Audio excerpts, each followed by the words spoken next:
आज हम लोग इतिहास पढ़ने वाले हैं।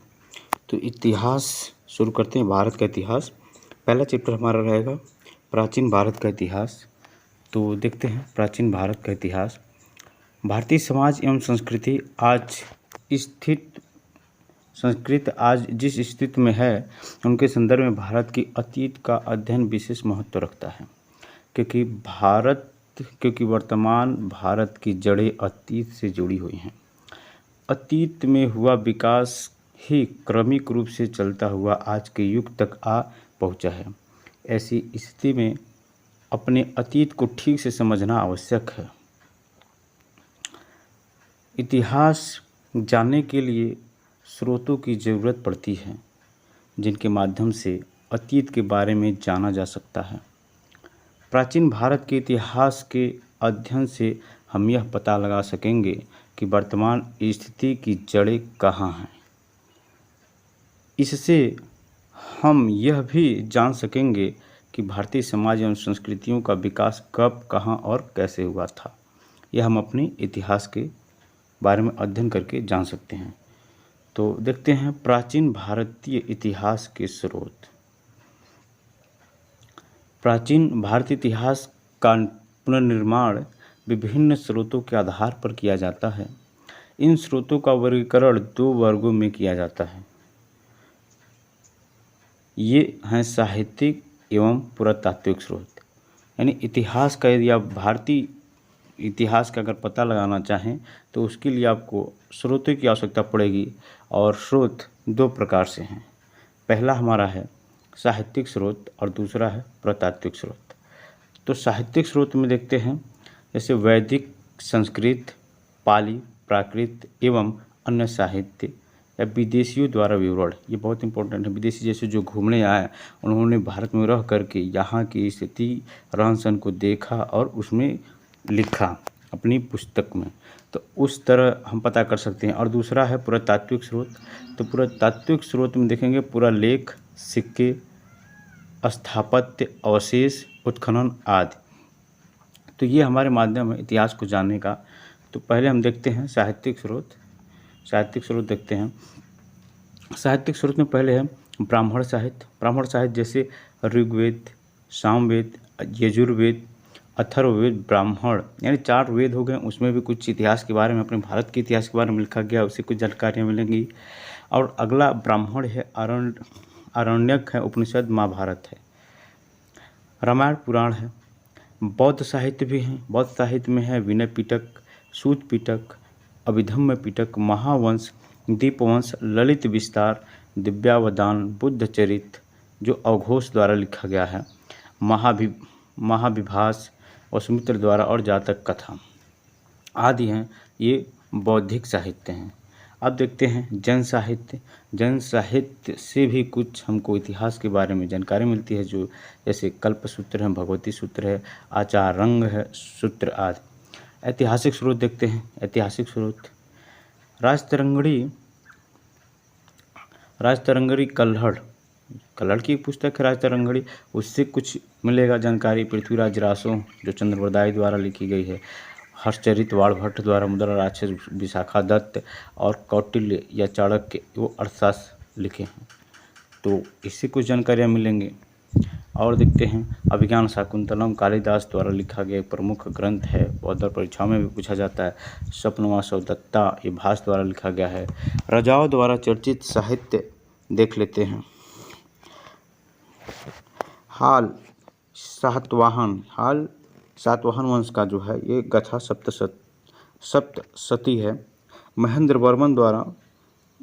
वर्मन ये पल्लव वंश का है। महेंद्र वर्मन ये मतिविलास प्रहसन द्वारा लिखी गई है।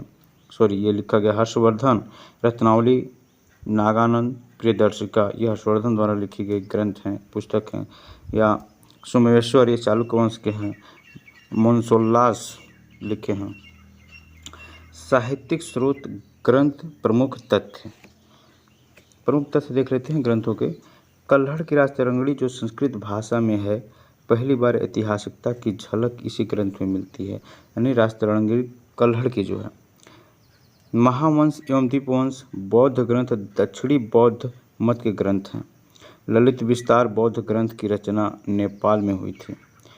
पाणिनि ने संस्कृत व्याकरण अष्टाध्यायी की रचना की थी। इसमें मौर्य काल के सामाजिक जीवन का वृत्तांत मिलता है। पंतजलि ने महाभाष्य की रचना की, जो कि पाणिनि के अष्टाध्यायी पर आधारित है। ऐतिहासिक महत्व के प्रथम ग्रंथ की रचना हर्ष के दरबार कवि बाणभट्ट ने हर्षचरित के रूप में की। अर्थशास्त्र जो कौटिल्य, चाणक्य, विष्णुगुप्त ने लिखी मौर्यकालीन राज्य व्यवस्था का चित्रण करती है। यानी जब मौर्य साम्राज्य चला था मौर्य वंश का, तो उस समय चाणक्य थे और चाणक्य ने ही मौर्यकालीन राज्य व्यवस्था का चित्रण किया है उसमें। वाक्पति देखते हैं। वाक्पति ने कन्नौज के राजा यशोवर्मन पर आधारित गौड़वह नामक पुस्तक लिखी। विभिन्न राजाओं के जीवन पर आधारित कुछ अन्य रचनाएं हैं, जैसे हेमचंद्र का कुमारपाल चरित, न्यायचंद्र का हम्मीर काव्य, पद्मगुप्त का नवसाहसांकचरितम, विलास का भोज प्रबंध आदि।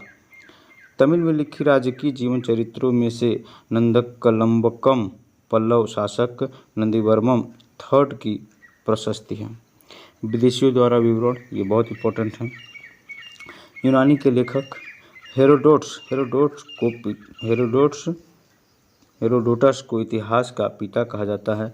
इन्होंने हिरोस्टिका नामक पुस्तक की रचना की, हेरोडोटस ने, और इन्हीं को इतिहास के पिता कहा जाता है। मेगास्थनीज सेल्यूकस के राजदूत के रूप में चंद्रगुप्त मौर्य के दरबार में रहा। कभी कभी ये भी क्वेश्चन पूछा जाता है कि मेगास्थनी किस राजवंश के दरबार में रहा, तो ये हो जाएगा चंद्रगुप्त मौर्य के राज दरबार में रहा। इंडिका की रचना की, कौन? मेगास्थनीज ने इंडिका की रचना की। यह मूल रूप में अपर्याप्त है, लेकिन इसके उद्धरण अनेक प्रख्यात लेखकों की रचनाओं में आए हैं। अज्ञात लेखक भी हैं कुछ।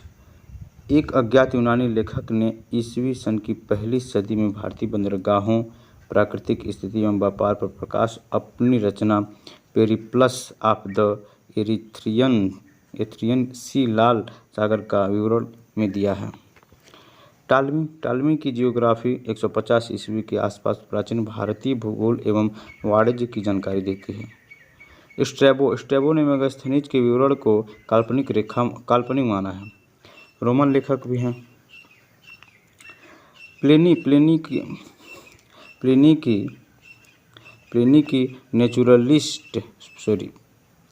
की नेचुरलिस हिस्टोरिका भारत और इटली के बीच होने वाले व्यापारिक संबंधों की जानकारी देती है।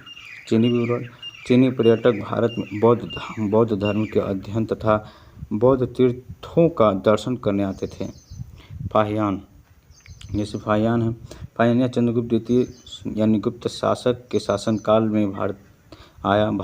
5वीं सदी के आरंभ में उसने फूकोकी की रचना की, जिसमें गुप्त काल में भारत के सामाजिक, आर्थिक व धार्मिक स्थिति पर प्रकाश डाला।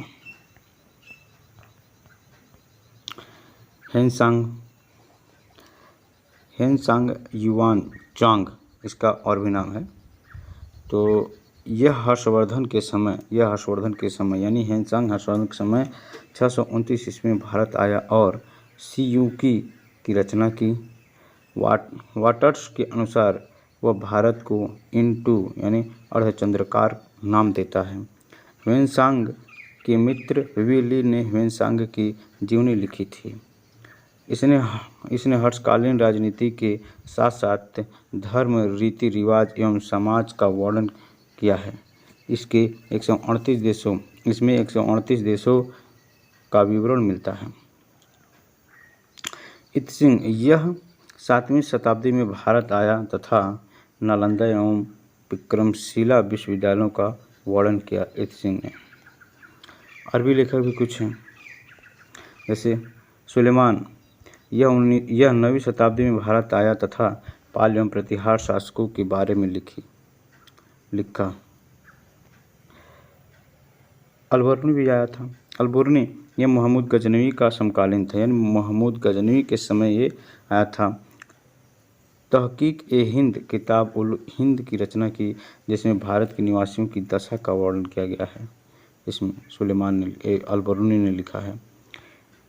इन लेखकों के अतीत तिब्बती बौद्ध लेखक तारानाथ 12वीं सदी के ग्रंथों कंगयूर तथा तंगयूर से भी भारतीय इतिहास की कुछ जानकारी प्राप्त होती है। अब देखते हैं पुरातात्विक स्रोत से। पुरातात्विक स्रोत में अभिलेख, सिक्के, मुहर, स्मारक, मूर्तियाँ, चित्रकला, भौतिक अवशेष, मृद भांड, आभूषण आदि होते हैं। सर अलेक्जेंडर कनिंघम को भारतीय पुरातत्व शास्त्र का पितामह कहा जाता है। सर अलेक्जेंडर कनिंघम को अभिलेख में देख लेते हैं। जो लेख मुहर, प्रस्तर, स्तंभों, स्तूपों, चट्टानों और ताम्रपत्रों पर मिलते हैं उन्हें अभिलेख कहते हैं। एपिग्राफ, अभिलेख के अध्ययन को पुरालेख शास्त्र एपिग्राफ कहते हैं।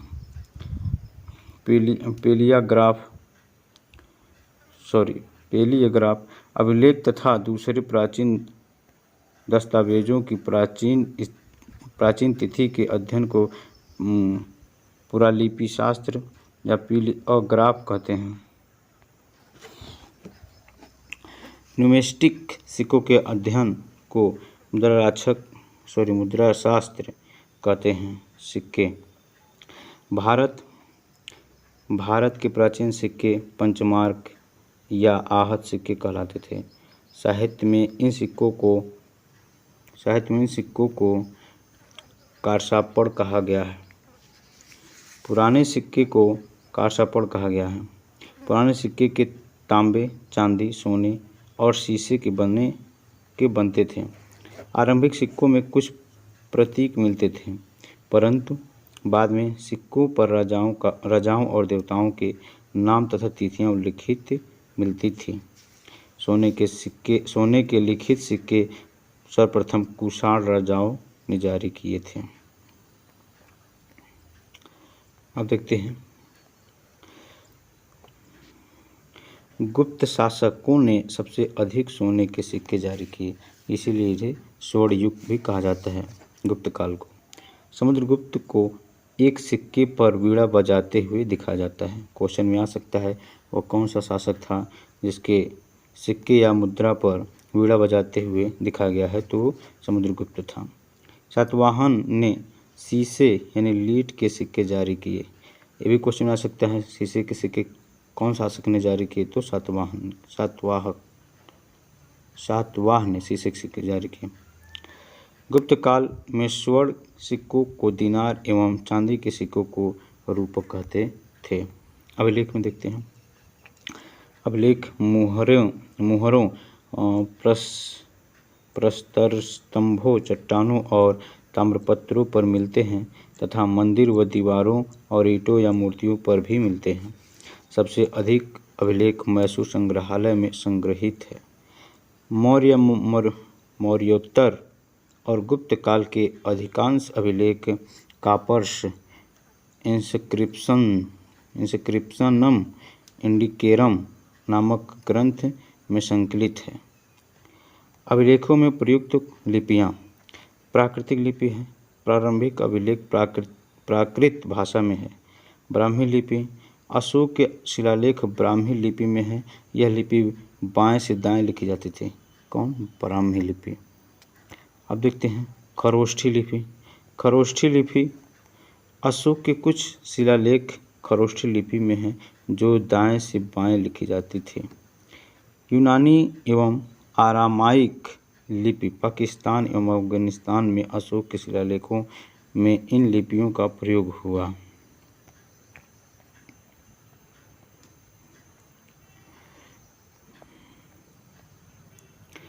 चौदहवीं सदी में फिरोज शाह तुगलक को अशोक के 2 शिलालेख मेरठ जो उत्तर प्रदेश एवं टोपरा हरियाणा में मिले, जिन्हें दिल्ली लाया गया। 1837 में जेम्स प्रिंसेप ने इन शिलालेखों की ब्राह्मी लिपि को सर्वप्रथम पढ़ा। ये परीक्षा में बहुत बार पूछा जाता है कि अशोक के शिलालेखों को सर्वप्रथम किसने पढ़ा, तो हो जाएगा 1837 में जेम्स प्रिंसेप ने पढ़ा। महत्वपूर्ण अभिलेख एवं उनके शासक देख लेते हैं। यहाँ पर एक तरफ शासक दिया है, अभिलेख दिया है। तो समुद्रगुप्त जो है प्रयाग प्रशस्ति का अभिलेख है जो इलाहाबाद में है। रुद्रदामन शक वंश का है। जूनागढ़ अभिलेख जो गुजरात में है। स्कंदगुप्त गुप्त वंश का है। ये भीतरी स्तंभ लेख जो गाजीपुर में है। और है खारवेल कलिंग का हाथी गुफा अभिलेख है। पुलकेशिन सेकेंड है। एहोल अभिलेख चालुक्य वंश से है। राजा भोज ये जो प्रतिहार वंश से हैं, ये ग्वालियर प्रशस्ति का अभिलेख है, मध्य प्रदेश में है। विजय सेन देवपाड़ा अभिलेख है। हर्षवर्धन मधुबन एवं बांसखेड़ा ये वर्धन वंश से संबंधित है। हर्षवर्धन यशोधर्मन मंदसौर प्रशस्ति जो मालवा नरेश थे।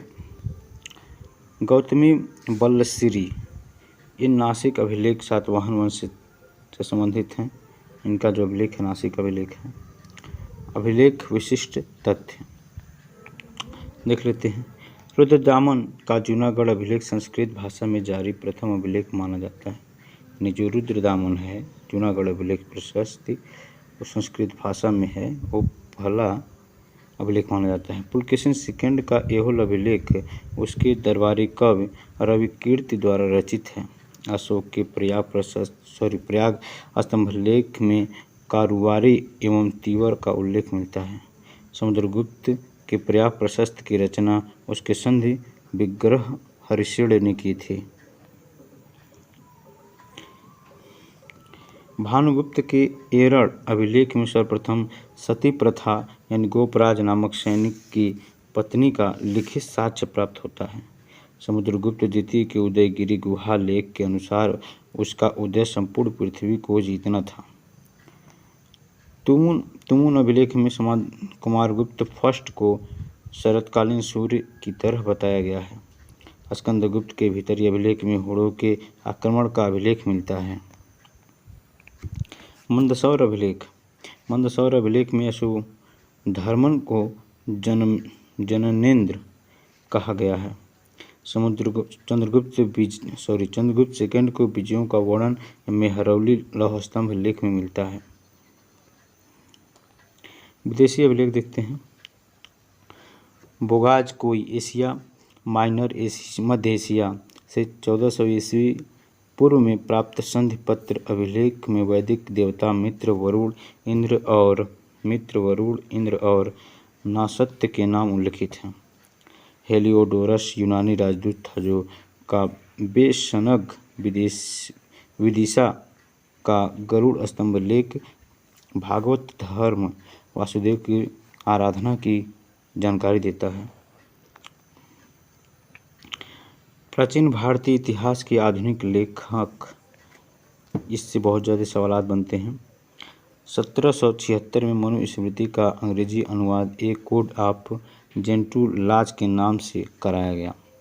Sir William Jones Asiatic Society of Bengal के संस्थापक ने 1789 में अभिज्ञान शकुंतलम का अंग्रेजी अनुवाद किया। विल्किंस ने 1785 में भगवद गीता का अंग्रेजी में अनुवाद किया। विसेंट आर्थर स्मिथ की पुस्तक अर्ली हिस्ट्री ऑफ इंडिया में प्राचीन भारत का सुव्यवस्थित इतिहास प्रस्तुत किया गया। ब्रिटिश इतिहासकार A.L. बैसम ने वंडर दैट वाज इंडिया लिखी। D.D. कौसंबी की कृति an introduction to the study of Indian history प्राचीन भारतीय इतिहास जानने का एक उत्तम स्रोत है। कुछ महत्वपूर्ण रचनाएं एवं लेखक देते हैं जो कि बहुत इम्पोर्टेंट हैं भारतीय इतिहास से, या कहें तो प्राचीन इतिहास से। एक तरफ दिया गया है लेखक और एक तरफ उनकी रचनाएं दिया हैं। तो पहले लेखक देखते हैं हम। लेखक में हैं विज्ञानेश्वर मिताक्षरा लिखे हैं और जिमुतवाहन दायभाग कालिदास अभिज्ञान शकुंतलम मालकाग्निमित्रम रघुवंशम विशाखादत्त मुद्रा राक्षस देवी चंद्रगुप्त शूद्रक मृच्छकटकम लिखे हैं। वात्स्यायन कामसूत्र राजशेखर काव्य मीमांसा कर्पूर मंजरी हरिविलास बाल रामायण वाणभट्ट हर्षचरित लिखे हैं। बिल्हड़ विक्रमांक देव चरित, अमर सिंह अमरकोश और पद्मगुप्त जो हैं पद्मगुप्त हैं नव साहसांक चरित और सोमदेव हैं ललित विग्रह राज, मेरुतुंग प्रबंध चिंतामणि, भास्कराचार्य सिद्धांत शिरोमणि, अतुल मूषिक वंश, नागसेन, मिलिंद पान्हो, वरामिहिर, वृत्त संहिता, भवभूत, उत्तर रामचरित, दंडी काव्य दर्शन, हेमचंद्र सूरी, कुमार पाल चरित, जयदेव गीत गोविंद, भास चारुदत्त, स्वप्न वासवदत्त और भी इनकी कुल 13 रचनाएं हैं। विष्णु शर्मा पंचतंत्र, ये बहुत भी परीक्षाओं में पूछा गया है विष्णु शर्मा वाला। अवघोष बुद्ध चरित या सूत्रकला सूत्रालंकार, देवव्यास वेद व्यास भगवत गीता महाभाष्य, भर्तृहरि भक्ति शतक, ये लिखे नित्य शतक, वैराग्य शतक और वैराग्य शतक और एक और कोई है इनका 3 शतक लिखे हैं भर्तृहरि। क्षेमेंद्र का दशावतार चरित, कामदंड, नीतिसार, भरत नाट्यशास्त्र, वाल्मीकि रामायण, गोस्वामी तुलसीदास रामचरितमानस,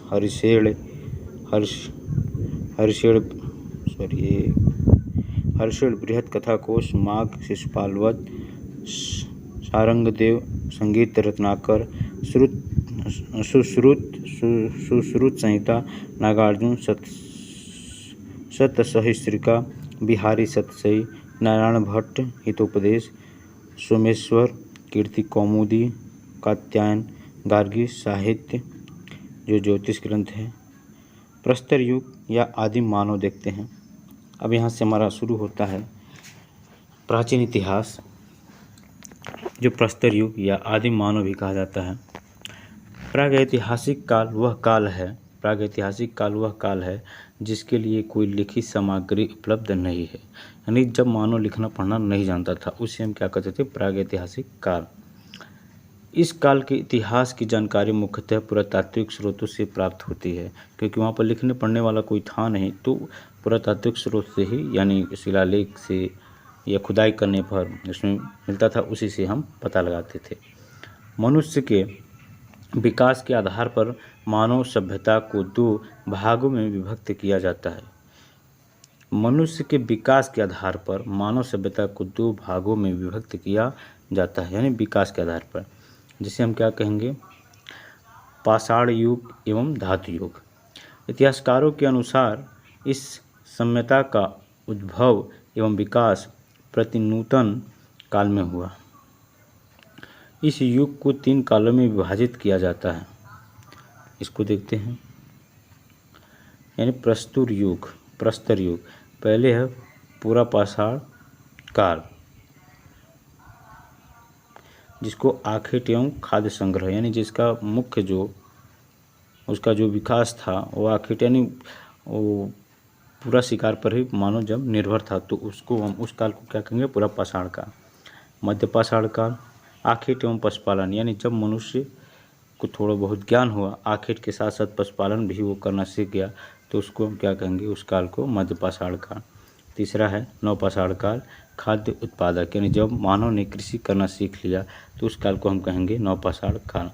तो पूरा पाषाण काल यानी पूरा पाषाण युग को हम अब देखते हैं। इसे 3 उपभागों में विभाजित किया गया है। इसमें भी 3 उपभाग किए गए हैं अध्ययन के दृष्टि से।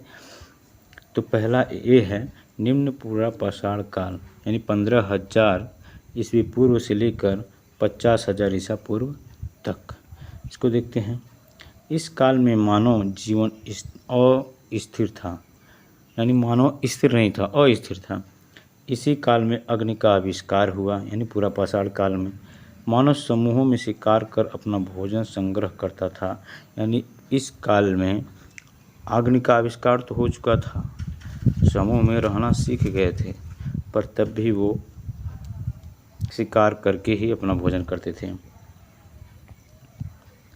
भारत में पूरा पाषाण कालीन औजारों की खोज सर्वप्रथम 1863 ईस्वी में रॉबर्ट ब्रूस फूट ने की थी। मुख्य औजार कुल्हाड़ी या कुठार, कुल्हाड़ी या हस्त कुठार,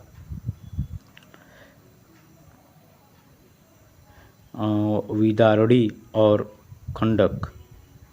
प्रमुख स्थल देखते हैं। कश्मीर, कश्मीर का जो थार है, कश्मीर और थार जो राजस्थान है, थार राजस्थान, और बेलन घाटी जो मिर्ज़ापुर में है उत्तर प्रदेश, भीमबेटका की गुफाएं मध्य प्रदेश, सोहन नदी घाटी पंजाब पाकिस्तान, ये सब उस समय के स्थल थे जहाँ पे ये पूर्व पाषाण काल के मानव के साक्ष्य मिले हैं। मध्य पूर्व पाषाण काल देखते हैं। 50,000 ईसा पूर्व से लेकर 40,000 ईसा पूर्व तक मध्य पाषाण काल माना जाता है। तो अग्नि का प्रयोग व्यापक पैमाने पर किया जाता था। यहाँ पर अग्नि का प्रयोग उन्होंने सीख लिया था।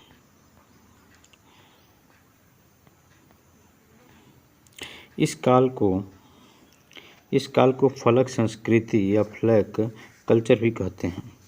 इस काल में पत्थर के गोले यानी बटीकाम्स उद्योग से वस्तुओं का निर्माण हुआ। मुख्य औजार फलक, वेधनी, छेदनी एवं खुरचनी थी। मिर्ज़ापुर उत्तर प्रदेश या नेवसा महाराष्ट्र, उड़ीसा आदि ये सब प्रमुख स्थान थे जहाँ पर मानव के साक्ष्य मिले मध्य पाषाण काल में। उच्च पूर्व पाषाण काल जो 40,000 ईसा पूर्व से 10,000 ईसा पूर्व तक चला। इस काल की दो प्रमुख विशेषताएं थी, नए चकमक उद्योग एवं दूसरा आधुनिक मानव यानी होमो सेपियंस का उदय। सबसे पुरानी चित्रकारी के प्रमाण भीमबेटका इसी काल के हैं। प्रमुख औजार फलक एवं तछड़ी या सल्क। होमो सेपियंस मानव का वैज्ञानिक नाम भी है, ये परीक्षा में पूछा जाता है। प्रमुख स्थल देखते हैं।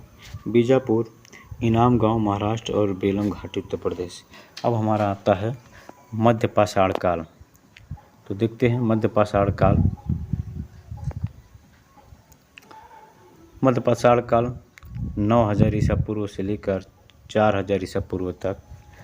आदमगढ़ मध्य प्रदेश एवं बागोरा राजस्थान में पशुपालन के प्राचीनतम साक्ष्य प्राप्त हुए हैं। इस काल में सूक्ष्म पाषाण फलक का उद्योग था। मुख्य औजार पत्थर के बहुत छोटे औजार यानी पत्थर के बहुत छोटे छोटे औजार वहाँ पर मिले थे। प्रमुख स्थल जो था मध्य पाषाण काल 9,000 ईसा पूर्व से लेकर 4,000 ईसा पूर्व तक। इनका निवास स्थान था मध्य प्रदेश आदमगढ़ और बागोर राजस्थान। मध्य प्रदेश आदमगढ़ और होशंगाबाद, भीमबेटका भोपाल में और बोधोर सिद्ध के पास राजस्थान, बागोर गुजरात। मध्य प्रदेश आदमगढ़, होशंगाबाद और भीमबेटका भोपाल, बोधोर सिद्धि के पास राजस्थान, बागोर गुजरात। लखनाज उत्तर प्रदेश महागढ़ मेजा, सराय नहरराय प्रतापगढ़ बिहार, पायसरा मुंगेर आदि ये स्थान थे।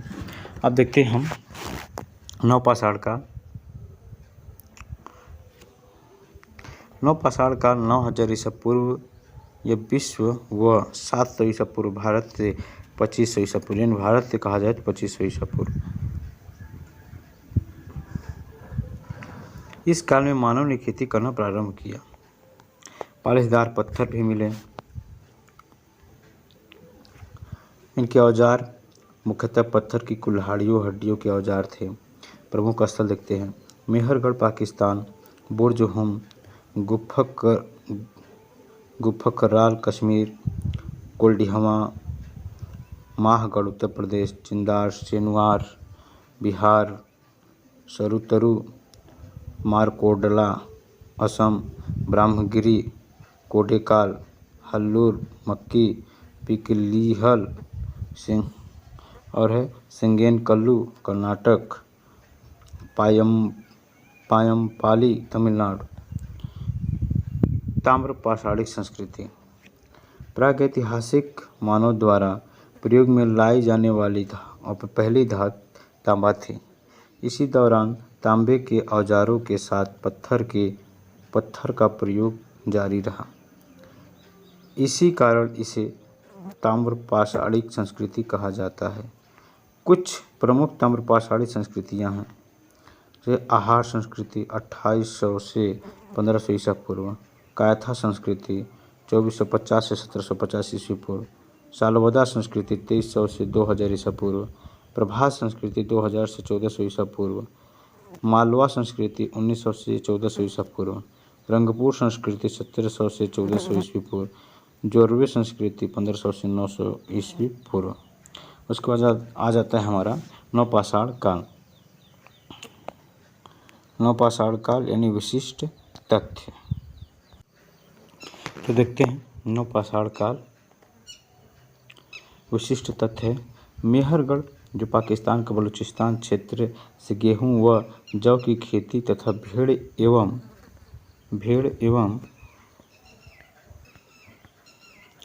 बकरी पालन प्रारंभ करने का साक्ष्य मिलता है। मेहरगढ़ से देख लेते हैं। मेहरगढ़ पाकिस्तान का बलूचिस्तान क्षेत्र से गेहूं व जौ की खेती तथा भेड़ एवं बकरी पालन प्रारंभ करने का साक्ष्य मिलता है।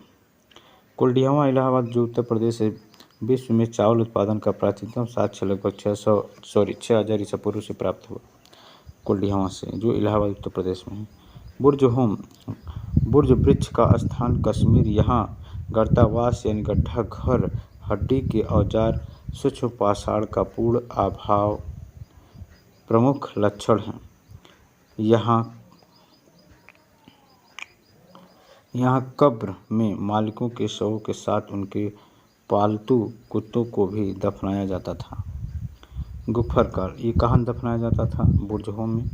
और गुफर काल, कुम्हार की गुहा, कश्मीर यहाँ के लोग पशुपालन व कृषि दोनों कार्य करते थे। और है चिरांद शाल विहार, यहाँ पर भी हड्डियों के औजार प्राप्त हुए, विशेषतः हिरण के सींगों से बने उपकरण सर्वप्रथम इसी काल में कुत्ते को पालतू बनाया गया।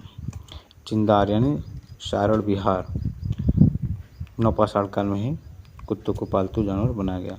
कुंभकारी सबसे पहले इसी काल में मिलती है। जैसे बर्तनों के पालिशदार कला, मृदभांड का मतलब मिट्टी के बर्तन, मृदभांड, धूसर मृदभांड और चटाई की छाप वाले मृदभांड प्रमुख हैं। पिकलिहल यानी जो कर्नाटक में है, यहाँ के निवासी पशुपालक थे। यहाँ पर राख के ढेर एवं निवास का स्थान दोनों मिलते हैं। अब हमारा आता है सिंधु घाटी सभ्यता। सिंधु घाटी सभ्यता भारतीय सभ्यता के विकास का प्राचीनतम काल था। सिंधु घाटी सभ्यता को हड़प्पा संस्कृति भी कहा जाता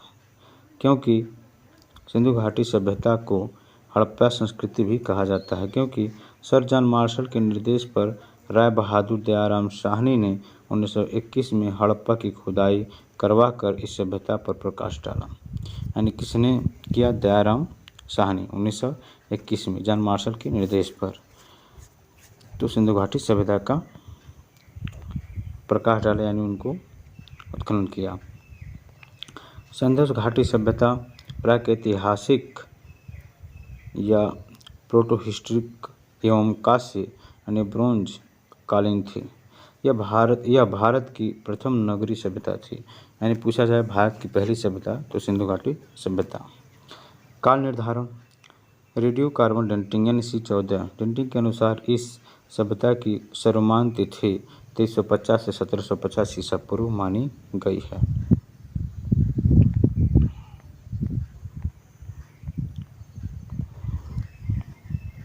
अन्य विद्वानों के द्वारा सिंधु सभ्यता का बताया गया काल है। सर मार्टिमर व्हीलर 2500 से 1500 ईसा पूर्व बताते हैं।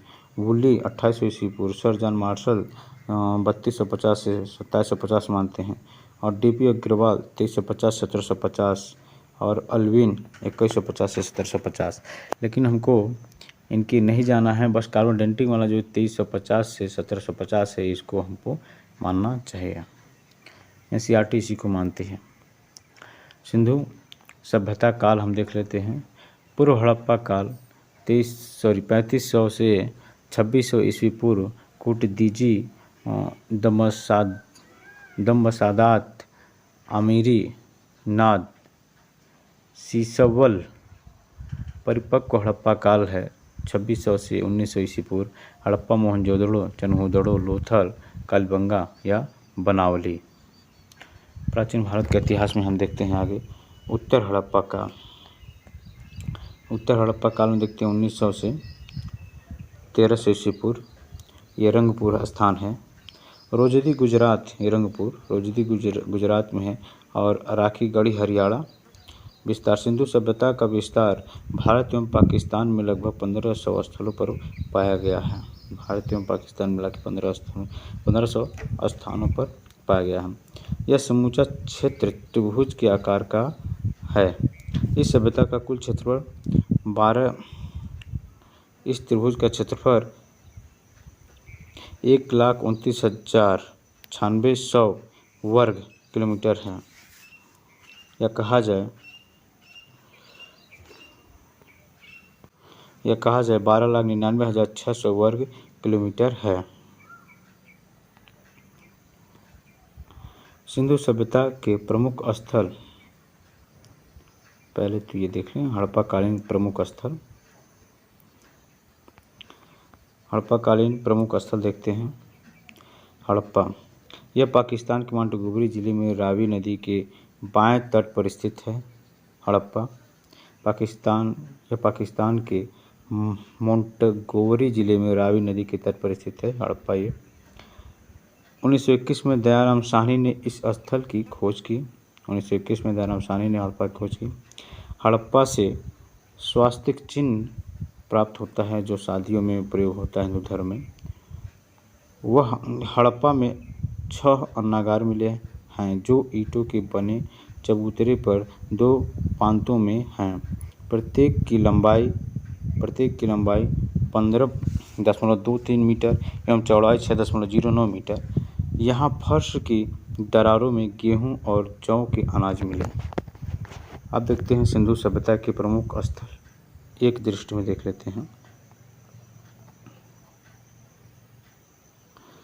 प्रमुख स्थल, उत्खननकर्ता, उत्खनन वर्ष, नदी और वर्तमान संबंधित क्षेत्र। पहले हम देखते हैं स्थल हड़प्पा है।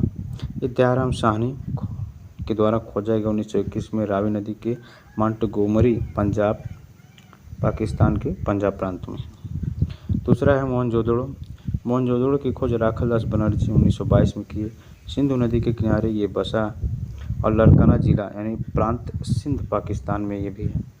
सुतका गेंडोर, आरएल स्टाइन ने इनकी खोज की 1927 में और दासक नदी किनारे है बलूचिस्तान पाकिस्तान में ये भी है। चन्हुदड़ो, एक गोपाल मजूमदार ने खोज किया चन्हुदड़ो की 1931 में और सिंधु नदी किनारे ये भी है सिंधु पाकिस्तान में। कालीबंगा बॉर्डर पूछा गया है। बीके थापर 1953 में खोज किया इन्होंने और घग्गर यानी हनुमानगढ़ी राजस्थान में ये स्थित है। और देखते हैं कोटदीजी, फजल अहमद इनकी खोज की 1953 में सिंधु और खैरपुर सिंध पाकिस्तान में है। ये रंगपुर है। रंगनाथ राव 1953-54 में मादर या काठियावाड़ गुजरात में स्थित है। रोपड़ की खोज यज्ञदत्त शर्मा 1953-56 सतजल रोपड़ पंजाब के किनारे है। फिर लोथल रंगनाथ राव ने खोज की 1957 से 58 भगवा नदी के किनारे अहमदाबाद गुजरात में है। ये आलमगीरपुर यज्ञदत्त शर्मा द्वारा खोजी गई 1958 में हिंडन मेरठ उत्तर प्रदेश। बनावली आर्यस बिस्ट 1974 रंगोई हिसार हरियाणा में है। ये इन्होंने खोजा। और धौलावीरा आर्यस बिस्ट 1985 से 90 में कच्छ गुजरात में है। ये आर्यस बिस्ट ने खोजा। अब देखते हैं हड़प्पा में 2 कमरे वाले बैरक मिले हैं जो कि श्रमिकों के रहने के लिए बने थे। यहाँ से प्राप्त मोहरों पर सबसे अधिक अंकन एक श्रृंगीय पशु का है। मोहनजोदड़ो, जिसका अर्थ है मृतकों का टीला, सिंधु घाटी सभ्यता का सबसे बड़ा स्थल मोहनजोदड़ो है। यहाँ एक मोहर मिली है जिस पर पुरुष देवता अंकित है। उसके सिर पर 3 सिंह है। वह पद्मासन मुद्रा में बैठा हुआ है।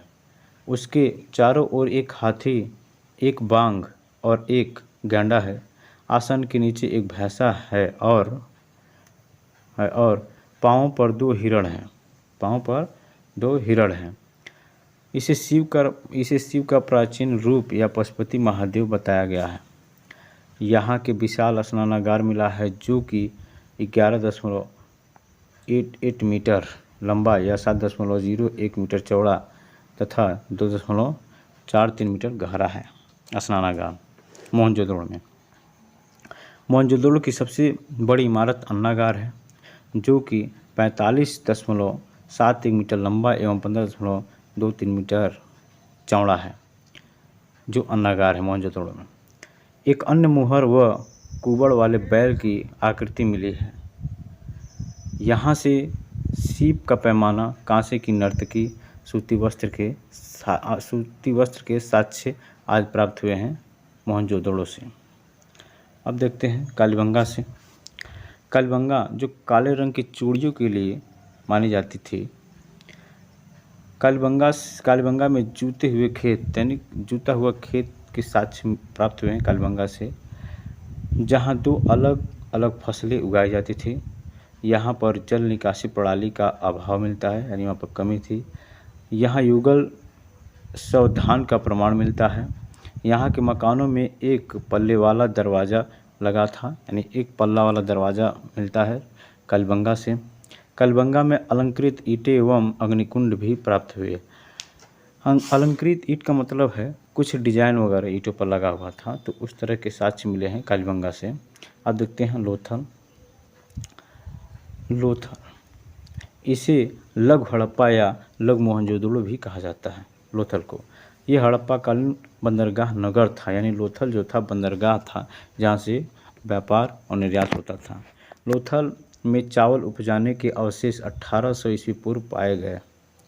यहाँ से अन्न पीसने की चक्की, युगल सावधान के साक्ष्य, फारस की मुहरें, नाव के साक्ष्य, अग्निवेदी के प्रमाण, हाथी दांत का पैमाना आदि भी प्राप्त हुए लोथल से। लोथल में एक चित्रित मृदभांड मिला है जो पंचतंत्र की कहानी चालाक लोमड़ी की याद दिलाता है। 5वां देखते हैं हमारा स्थान चान्होदड़ो। चान्होदड़ो में संधव संस्कृति के बाद झूकर और झांगड़ संस्कृति विकसित हुई।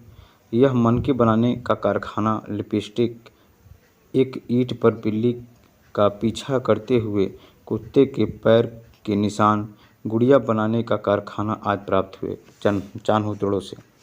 चान्होदड़ो में वक्राकार ईंटें व कांस्य की बैलगाड़ी एवं इक्का गाड़ी के अवशेष भी प्राप्त हुए हैं।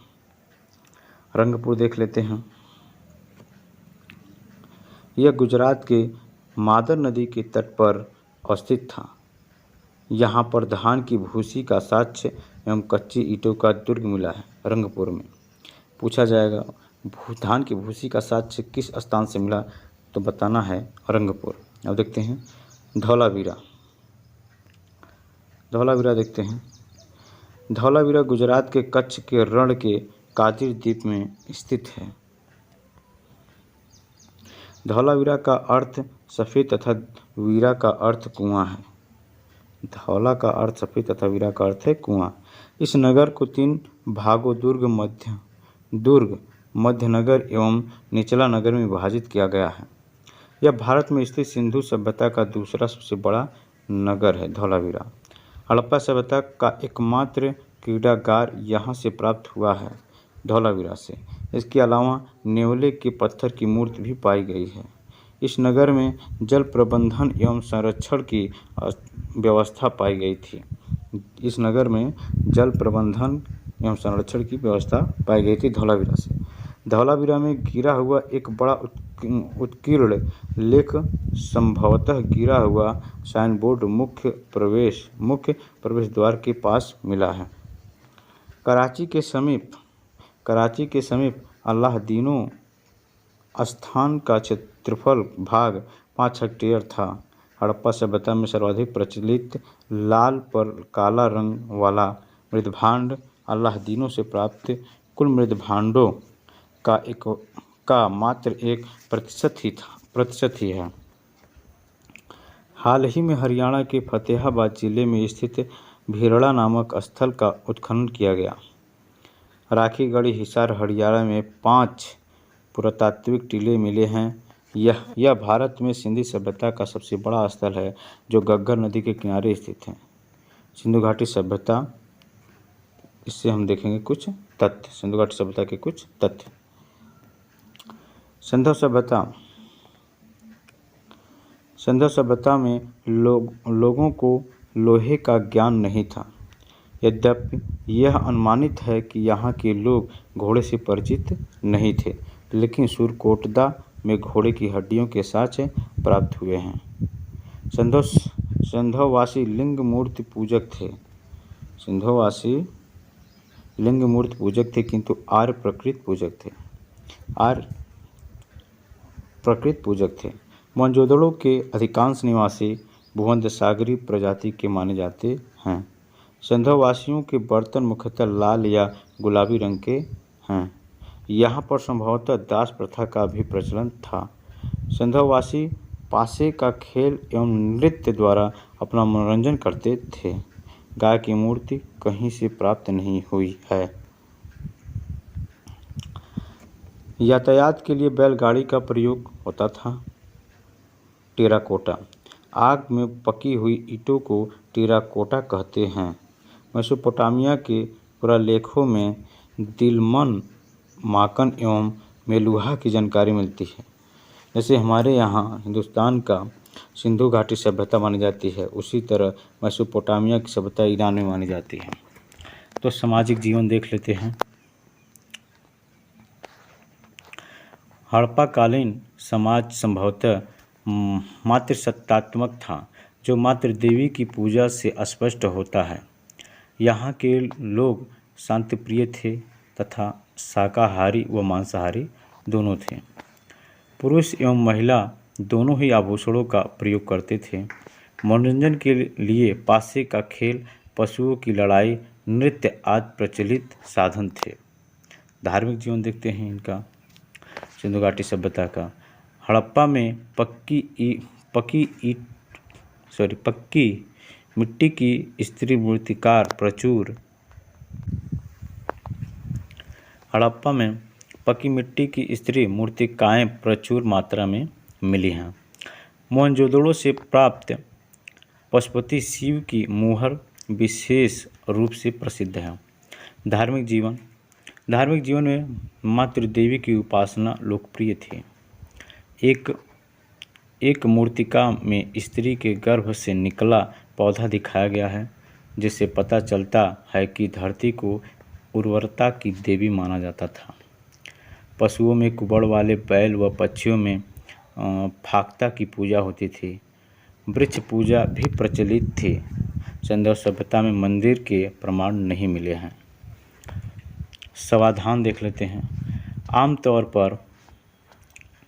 आमतौर पर मृतकों को गर्तों में दफनाया जाता था, परंतु कुछ स्थानों पर शव को पूर्ण रूप से जलाकर राख को जमीन में दफनाया जाता था। कहीं कहीं पर आंशिक समाधिकरण के भी साक्ष्य प्राप्त हुए हैं। राजनीतिक जीवन, सिंधु सभ्यता में राजनीतिक संगठन का स्पष्ट अभाव है।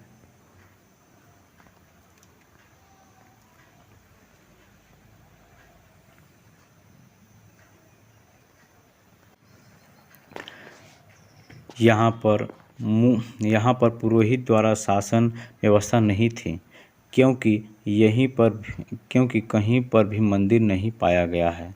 सिंधु सभ्यता में अस्त्र शस्त्र का भी अभाव था, क्योंकि लोहा तो उस समय मिलता नहीं था। हड़प्पाई लोगों का ध्यान विजय की ओर उतना नहीं था जितना कि वाणिज्य की ओर। हड़प्पा का शासन संभवतः वाणिक वर्ग में वर्ग के हाथों में था। आर्थिक जीवन देख लेते हैं। सिंधुवासियों का मुख्य व्यवसाय पशुपालन, कृषि व उद्योग था। कृषि में देखते हैं, सिंधुवासी हल से अनभिज्ञ थे। वे लकड़ी के कुदालों द्वारा खेती करते थे। कालीबंगा में जुते हुए खेत के साक्ष्य मिले हैं। सिंधुवासी कुल 9 फसलों का उत्पादन करते थे, जिसमें गेहूं एवं जौ मुख्य खाद्यान्न था।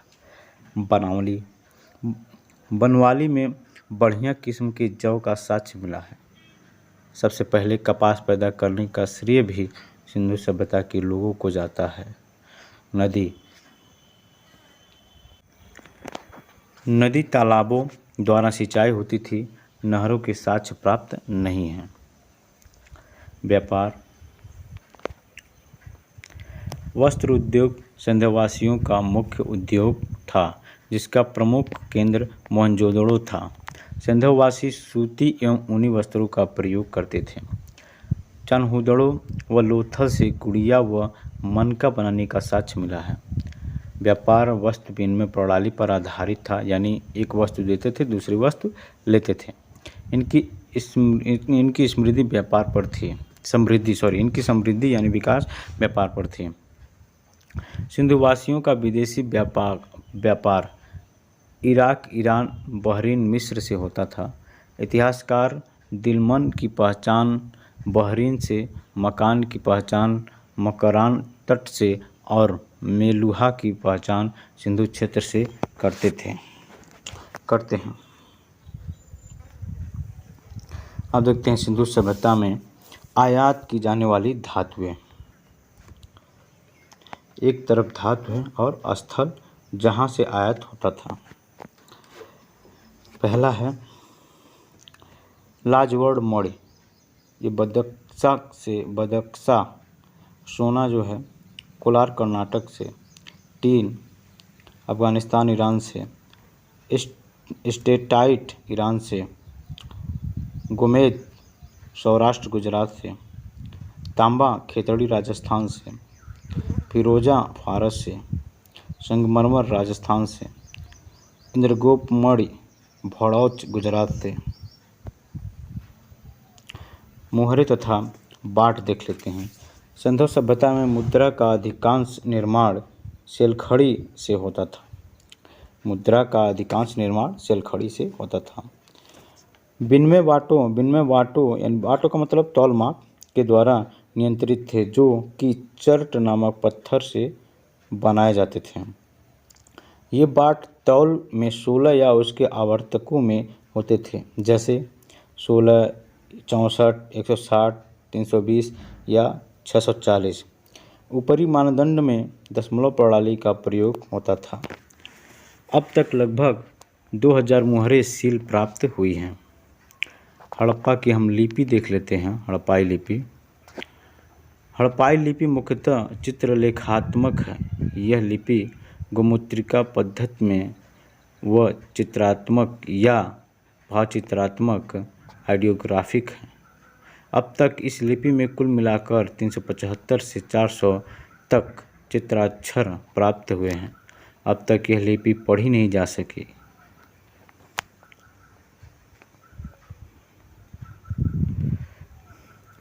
सिंधु सभ्यता का अंत देखते हैं। हड़प्पा संस्कृति के अंत के संदर्भ में विद्वानों में मतभेद है, जो निम्नलिखित है। पतन का कारण और विद्वान। भूकंप बताते हैं डेल्स, प्राकृतिक आपदा बताते हैं केनेडी, आर्यों का आक्रमण बताते हैं व्हीलर, विदेशियों का आक्रमण बताते हैं विदेशी का आक्रमण गार्डन चाइल्ड, जलवायु परिवर्तन बताते हैं स्टाइन व घोष, और स्थिर नदी तंत्र बताते हैं लैम्ब्रिक, और बाढ़ बताते हैं मैक्राव या मार्शल। सिंधु घाटी सभ्यता विशिष्ट तथ्य। ज़्यादातर हड़प्पाई सीले चौकोर हैं। बनावली हरियाणा में मिट्टी के बने हल का प्रतिरूप प्राप्त हुआ है। रंगपुर में बाजरे की खेती का प्रमाण मिलता है। सिंधु संस्कृत की सबसे महत्वपूर्ण विशेषता उसकी नगर योजना की थी। सिंधु संस्कृत की सबसे महत्वपूर्ण विशेषता उसकी नगर योजना थी, यानी उसकी नगरें बहुत ही महत्वपूर्ण थी। यानी सड़कें मतलब पक्की ईंटों की बनी हुई थी, समकोण पर मिली थी, नालियाँ भी सुदृढ़ थी और घर में आंगन थे, तो हर तरह की व्यवस्था थी। तो वो बताया गया है कि बहुत ही उसकी संस्कृति महत्वपूर्ण थी। ग्रिड पद्धति पर आधारित थी, यानी वही समकोण पर मिलती थी। जैसे मान लीजिए ग्रिड पद्धति का मतलब ये हो गया कि इस तरह करके बनाए जाते थे घर, रोड भी ऐसे समकोण पर मिलते थे। आलमगीरपुर से एक भी मुहर नहीं मिली। सरस्वती जहाँ बहती थी अब लुप्त वह क्षेत्र विनसन कहलाता था। हड़प्पाकालीन नगरों की आयताकार खंडों में बांटा गया था। सुत्कागेंडोर व सुरकोतदा समुद्र तटीय नगर थे। सिंधवासियों के निवास स्थल के अंतर्गत दुर्ग पश्चिम दिशा में व बस्ती पूर्व दिशा में होते थे। घरों के दरवाजे एवं खिड़कियां मुख्य सड़क की ओर न खुलकर पीछे की ओर खुलते थे। केवल लोथल में दरवाजे मुख्य सड़क की ओर खुलते थे। ये इसकी कुछ विशेषता थी सिंधु सभ्यता की। अब हमारा सिंधु सभ्यता खत्म होता है, वैदिक काल आ जाता है। तो देखते हैं वैदिक काल। वैदिक काल की जानकारी वेदों से प्राप्त होती है। ब्राह्मण साहित्य में वेद सबसे पुराना है। वेद का शाब्दिक अर्थ है जानना। वैदिक संस्कृति के संस्थापक आर्य थे। आर्य शब्द संस्कृत भाषा से लिया गया है, जो भाषाई समूह का पर्याय नहीं है। जो भाषाई समूह का पर्याय होने के साथ साथ श्रेष्ठ, अभिजात्य व स्वतंत्र स्थिति को दर्शाता है। वैदिक संस्कृति ग्रामीण संस्कृति थी। आर्यों की लिपि की जानकारी न होने के कारण वेद श्रवण परंपरा द्वारा पीढ़ी दर पीढ़ी पहुँचाया जाता, यानी वहाँ लिखने का साक्ष्य नहीं था, इसलिए बोल कर पढ़ाया जाता था और सुन करके याद किया जाता था। इस तरह एक मनुष्य से दूसरे मनुष्य या एक पीढ़ी से दूसरी पीढ़ी से तीसरी पीढ़ी, इसी तरह पीढ़ी दर पीढ़ी पहुँचाए जाती थी जो जानकारी थी। इसीलिए वेदों को श्रुति भी कहा जाता था, यानी सुनकर ही याद करना पड़ता था। संपूर्ण वैदिक साहित्य को दो भागों में बांटा जाता है, एक श्रुति साहित्य तथा दूसरा स्मृति साहित्य। श्रुति साहित्य वेदों में अतिरिक्त ब्राह्मण, आरण्य एवं उपनिषद आते हैं। ये लंबे समय तक श्रवण परंपरा के माध्यम से चलते रहे तथा बाद में इनकी संकलन किया गया, यानी याद करके वो लोग सीखते थे। वेदों का संकलन कृष्णद्वैपायन व्यास ने किया था, इसलिए वे वेद व्यास कहलाया। स्मृति साहित्य मनुष्यों द्वारा रचित है। इसमें वेदांग सूत्र एवं ग्रंथ शामिल हैं। वेद देखते हैं। वेद की संख्या 4 है, या इनकी संख्या 4 है। पहला ऋग्वेद है, ये सबसे पुराना वेद भी है। सामवेद, यजुर्वेद और अथर्ववेद, सबसे बाद वाला वेद अथर्ववेद है। तो ऋग्वेद की हम बारे में देख लेते हैं। ऋग्वेद में कुल 10 मंडल, 11 बालखिल्य सहित एवं 1028 सूक्त हैं। इसमें 10,580 मंत्र हैं, जिसमें 118 दोहराए गए हैं। अतः कुल 10,462 मंत्र हैं। ऋग्वेद के मंत्रों का उच्चारण होत्र या होता द्वारा किया जाता था। दूसरे से 7वें मंडल को प्राचीन मंडल या वंश मंडल कहा जाता है। कृषि संबंधित जानकारी चौथे मंडल से प्राप्त होती है। गायत्री मंत्र, जिसकी रचना विश्वामित्र ने की थी, का उल्लेख तीसरे मंडल में है। 7वां मंडल वरुण को समर्पित है एवं 9वें मंडल की 144 सूक्तों में सोम का वर्णन है। विदुषी महिलाएं लोपामुद्रा, शिष्टा, अपाला, घोषा आदि ने कुछ ऋचाओं की रचना की है। ऋग्वेद में इन महिलाओं को ब्रह्मवादिनी कहा गया है। 10वें मंडल, जो सबसे बाद का है, कि पुरुष सूक्त में चारों वर्ण पुरोहित, राजन, वैश्य एवं शूद्र का वर्णन है। ऐतरेय एवं कौशितकी ऋग्वेद के ब्राह्मण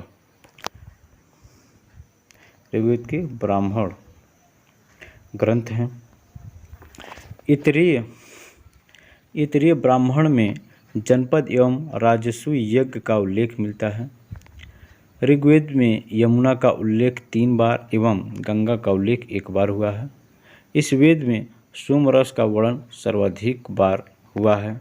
सोमरस का मतलब आज से हम समझ सकते हैं दारू, शराब। तथा इंद्र को पुरंदर यानी किला तोड़ने वाला कहा गया है। आयुर्वेद ऋग्वेद का उपवेद है। ऋग्वेद में पुरुष देवताओं की प्रधानता है। इंद्र का वर्णन सबसे अधिक 250 बार किया गया है एवं अग्नि का 200 बार किया गया है। वेदों की कई शाखाएं हैं। साकल शाखा ऋग्वेद से जुड़ी एकमात्र जीवित शाखा है। अब देखते हैं हम अगला वेद है हमारा सामवेद। सामवेद गाई जाने वाली ऋचाओं का संकलन है, जिनके पुरोहित उद्गाता कहलाते थे। सामवेद से ही सर्वप्रथम 7 स्वरों की जानकारी प्राप्त होती है, इसलिए इसे भारतीय संगीत का जनक माना जाता है। गंधर्व वेद सामवेद का उपवेद है। सामवेद में कुल मंत्रों की संख्या 1549 है। इनमें से 75 मंत्रों के अतिरिक्त शेष ऋग्वेद से लिए गए हैं। पंचवीस या तांडव सामवेद के ब्राह्मण ग्रंथ हैं। कौथुम रामायणीय तथा जैमिनीय अथवा तलवकार सामवेद की शाखाएं हैं। अगला देखते हैं यजुर्वेद।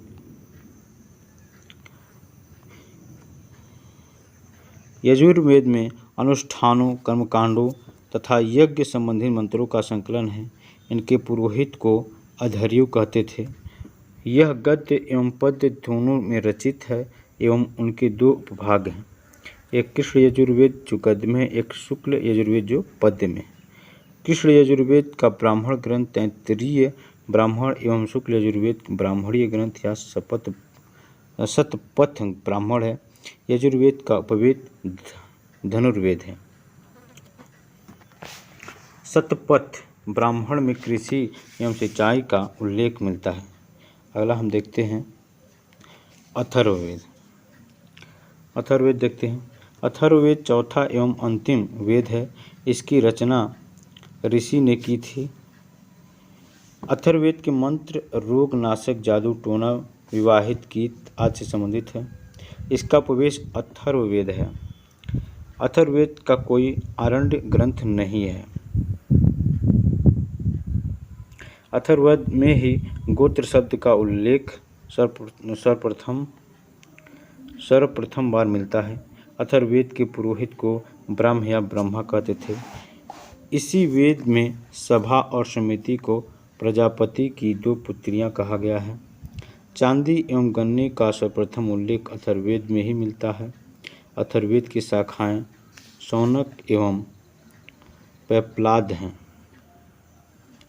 अब देखते हैं वेद पुरोहित, वेद ब्राह्मण, उपनिषद। ऋग्वेद के हम देखते हैं पुरोहित। ऋग्वेद के पुरोहित को होत्र कहा जाता था और इसके उपवेद हैं आयुर्वेद। ब्राह्मण हैं तैत्तिरीय और कौशितकी। उपनिषद हैं ऐतरेय या कौशितकी। सामवेद का पुरोहित उद्गाता कहा जाता था और इसके उपवेद है गंधर्व वेद। और ब्राह्मण हैं जैमिनी या तांडव और उपनिषद छांदोग्योपनिषद, जैमिनी उपनिषद। यजुर्वेद इसके पुरोहित अध्वर्य कहा जाता था और धनुर्वेद इसका उपवेद है। शतपथ ब्राह्मण हैं और तैत्तिरीय। कठोपनिषद, बृहदारण्यक, ईशोपनिषद। अथर्ववेद इसके पुरोहित ब्रह्मा कहे जाते थे। इसके उपवेद हैं अथर्ववेद और गोपथ ब्राह्मण हैं। मुंडकोपनिषद, प्रश्नोपनिषद, मांडुक्योपनिषद। हम देखते हैं अरण्यक देखते हैं। ऋषियों द्वारा जंगलों में की जाने वाली रचनाओं को आरण्यक कहते हैं। ये दार्शनिक रहस्यों से परिपूर्ण हैं। आरण्यकों की संख्या 7 है तथा ये ज्ञान मार्ग एवं कर्म मार्ग के बीच सेतु का कार्य करते हैं। इनके नाम ब्राह्मण ग्रंथों से जुड़े हैं, जैसे कि ऐतरेय, बृहदारण्यक, कौशितकी, शतपथ। अथर्ववेद का अपना कोई आरण्यक ग्रंथ नहीं है। उपनिषद देखते हैं। उपनिषद वेदों का अंतिम भाग है, इसीलिए इन्हें वेदांत भी कहते हैं। उपनिषदों में हमें दार्शनिक चिंतन मिलते हैं। उपनिषदों की कुल संख्या 108 है, जिनमें से 11 महत्वपूर्ण हैं। मुंडकोपनिषद से सत्यमेव जयते शब्द लिया गया है। उपनिषदों में गीता का निष्काम कर्म का पहला विवरण मिलता है। नचिकेता यम का संवाद कठोपनिषद में है। बृहदारण्यक उपनिषद में अहम ब्रह्मास्मि उल्लिखित है।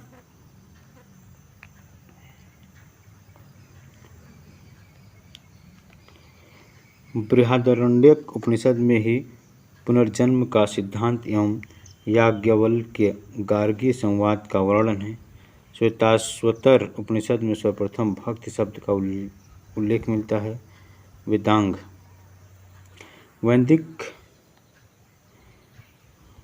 में देखेंगे, वैदिक मूल ग्रंथ का अर्थ समझने के लिए वेदांगों अर्थात वेदों के अंगभूत शास्त्रों की रचना की गई है।